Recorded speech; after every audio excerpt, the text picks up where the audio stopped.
Yeah, we want to win. We want to win every game we play. We want to win a championship every year, just like every team. So the last game of the season, you lose.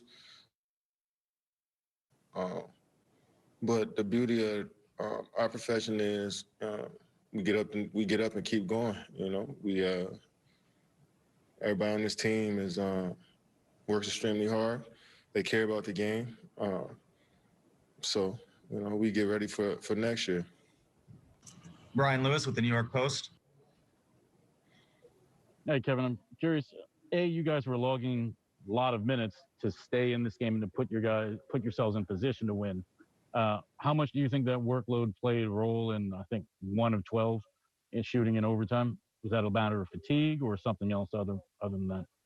We got to give credit to the Milwaukee Bucks. They're a great team who got a good chance to win a championship.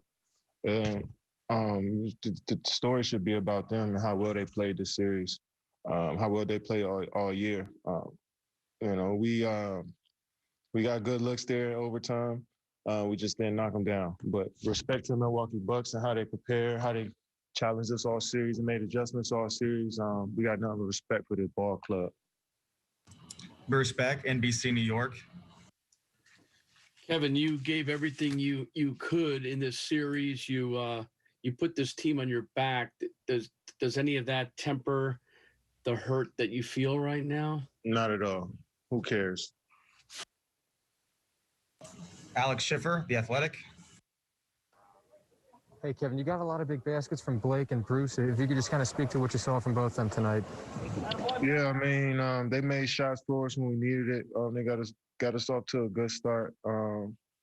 I had so much fun playing with Blake and Bruce. You know, they make the game so much easier for everybody. They, physical presence, and Bruce being a 6'3" guard, 6'4" guard, mixing it up in a paint like that. Blake coming off so many injuries and giving us his all, starting for us at the center in the playoffs. I got nothing but respect for those guys, and it's a joy and honor to take the court with them every day. And if I could just follow up, I mean, with such a crazy season like this, how quickly does your mind shift to next season, or do you give yourself a break after the wild, however many months it's been with all this? I don't even know. I wasn't even planning on losing. You know what I'm saying? So I don't even know how I'm going to feel. I'm always thinking about our team and how we can get better and what we could do individually. And, just wait for I don't know, to take a few days off. And Greg Logan with Newsday. Kevin, Steve commented after the game about the sacrifice that everybody made and the character they showed.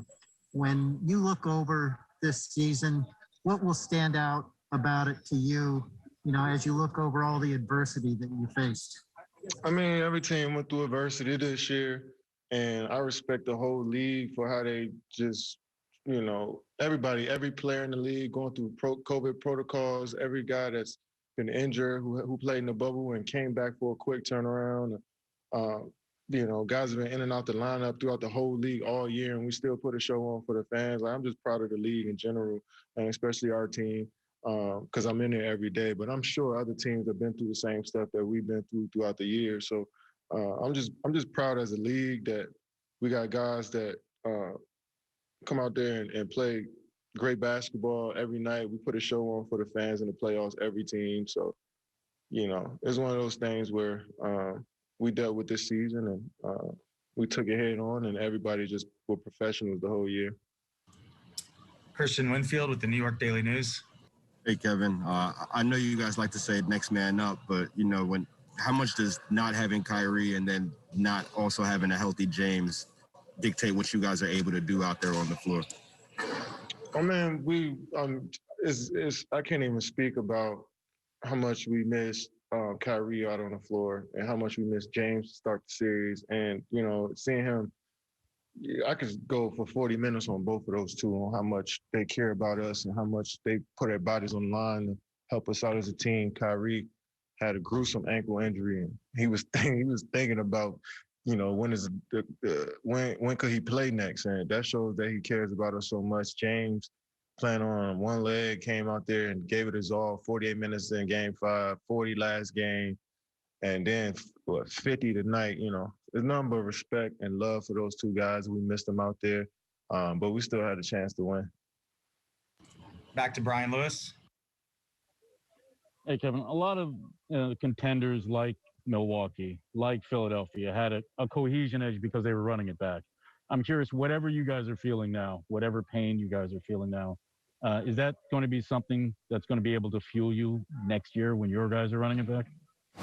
I mean, I think every guy's fueled by they bring their own juice every day. I mean, of course the loss is gonna be tough, but we got a few more months until next season and then a whole year to the next playoff. So I mean, we're gonna be thinking about this, next few weeks. But as we go into the next season, as we start to get into the thick of the next season, we gotta turn the page, and guys got to continue to keep getting better individually. I know continuity is a huge thing in our league because GMs, owners, they move players all the time.